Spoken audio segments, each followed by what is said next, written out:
Hi, and welcome to another episode of Hot Takes with me, the Silver Fox. Ian Blackford was asked some questions in Parliament yesterday about Humza Yousaf's independence plan, and he couldn't answer any of them. This, of course, was the plan that Humza Yousaf announced in Dundee last Saturday in front of a vast audience of 12 men and a dog. Well, Humza Yousaf couldn't explain it very well then.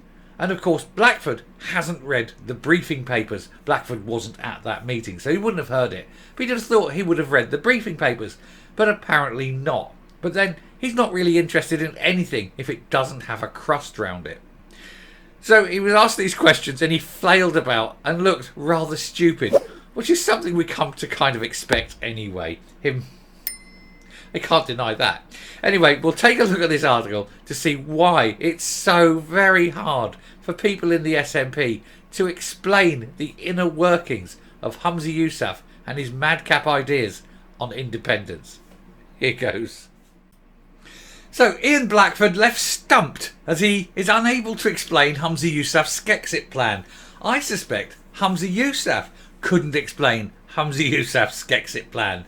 Back of an envelope, late at night, forgot about it by the next morning, presents it. I don't know what I'm talking about. Anyway, the former SNP Westminster leader was left flailing after being unable to answer simple questions about his party's general election independence plan. And there he is, bless him. Bless his little cotton socks. A man who doesn't understand his own party's policy on their very core reason for existing. It's hard thinking. Must be so hard. Especially when, your entire left lobe is constantly thinking of Greg's. Anyway, Humza Yousaf's Skexit plan has taken another battering after senior SNP politician was unable to explain how it worked. Nobody knows how it works. Nobody. It's a pipe dream. It's like, I don't know, we'll just say some random words and then pretend that we know what we're talking about. Former Westminster leader Ian Blackford was stumped when he was questioned about what constituted a win for the Nationalists. The First Minister outlined his party's independence convention that he would be treating the next general election like a referendum to break up the UK. You can treat it with whatever you like. It doesn't change the fact that it's not a referendum, it won't be legal, and that nobody is going to be breaking up the UK until you actually have a real referendum. Grow up. He said it would mean that if the SNP and in quotes win, they would demand negotiations to become an independent or legally binding vote. Okay, here's how these negotiations go. We won the election. You didn't secure a majority of seats. No, but we got the most seats. You didn't secure a majority of the votes. No, but we got a lot of votes. Yes, but a lot more people voted against you than for you. That doesn't matter. We want independence. No. Stamps feet, walks out. That's it. These people are living in a world of their own creation, and it's not a very pleasant world, I suspect.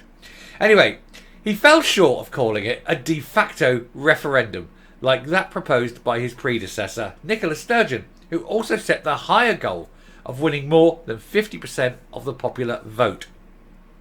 Even then, it's not a de facto referendum. You can call it what you like, but it's not a referendum. And anyway, she shelled it. She went, no, she's not going ahead with it because she knew the trap. And the trap is if you lose, you're giving your opposition ample ammunition to use against you. Don't do that. She's got the nous. Humza Yousaf does not. Instead, Mr. Yousaf only wants to win a majority of Scotland's 57 seats. So if he is the biggest party, he doesn't have to have an absolute majority of votes or anything. He could just be the biggest party. He could still be a minority government and still be the biggest party, and he would demand a referendum on that basis. It's ridiculous. So you could actually have 2/3 of the people in Scotland voted against the SNP, and he would say he won and has the right to have the referendum. It's ridiculous, isn't it? Anyway, mass confusion has been sparked within the nationalist ranks over this plan, with some, like Pete Wishart, claiming that it was the same as the de facto vote idea. But the First Minister proposed just a simple majority of seats when quizzed by journalists, who immediately laughed at him and said, "Are you completely bonkers?" Yes, he is. He is. Yeah, we've got to admit, he's completely bonkers. Okay. Now, Mr. Blackford has added to that confusion by refusing to say what would give his party a mandate to push for independence at the next general election.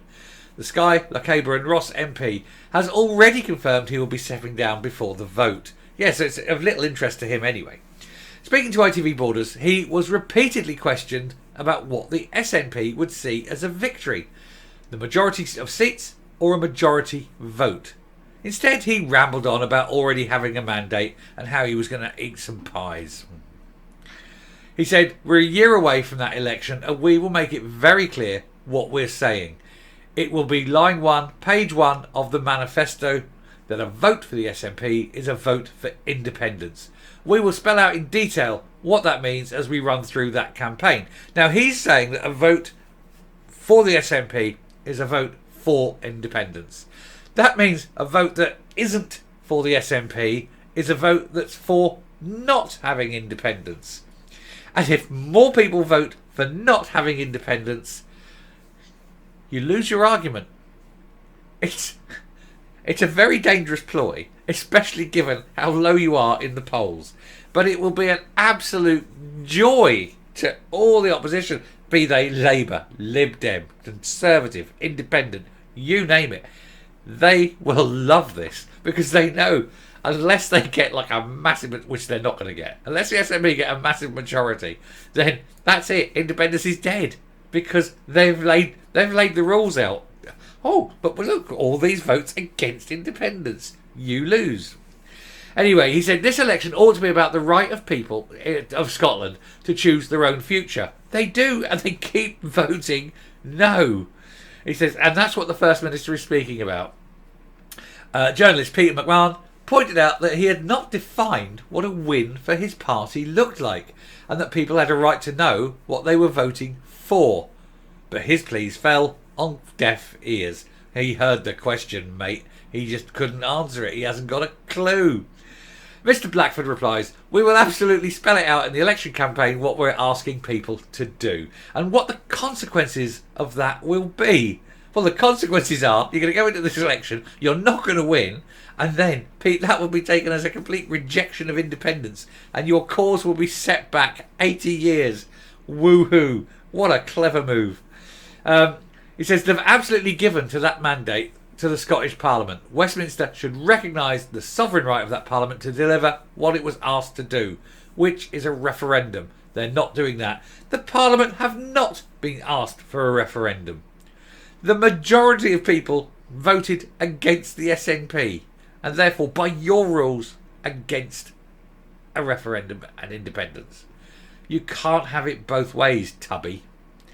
One SNP supporter took to social media to describe the interview as a car crash, while someone else added, the SNP are in this mess as they've left it far, far too late. They spent the Brexit years attacking pro-Indy people when they should have been pushing Scotland's democratic and human rights, sovereignty, etc. They're well over the 2015 high now. Independence cannot come via this SNP. It cannot. They have destroyed it. The likes of Tubby Blackford, of Humza Yousaf, of all the malingering problems that are still there with the Sturgeon regime, which will carry on for quite some time, I'm sure, have completely destroyed it. And when you get in your own SNP supporters are saying it was a car crash, it goes to show how awful this policy is. And it is. And I'm coming up. I have a feeling that this will be another policy that will be quietly abandoned over the next few weeks as everybody realises that it is just an absolute mess. It won't work. It's not legal. It will achieve nothing. And it just gives them something to be ridiculed with. And so it's just so quite simply just be, oh, we won't talk about it anymore. We'll just push it over there. Oh yeah, well, don't ask me about that. Ask me about something else. Ask me about this. Ask me about that. No, I want to ask about independence. No, please don't. Because that's what it is. It's now going to be a stick with which you can beat them. Because they are so stupid as to think they keep regurgitating all these failed policies in the hope that one day it'll work, and it will never work. Why can't they get it into their thick skulls that this isn't a thing? Who knows? It's funny to behold, though. It really is. I do love watching stupid people flounder, and you can't get much dimmer than anyone who stands for the SNP. Anyway, I'm going to round off there. Thank you very much for watching. If you like what you see here on the channel, please hit the subscribe button, ring the bell, leave a like, leave a comment, please share the video, and until next time, stay safe, stay well, and keep watching, because these people are just so entertaining. Goodbye.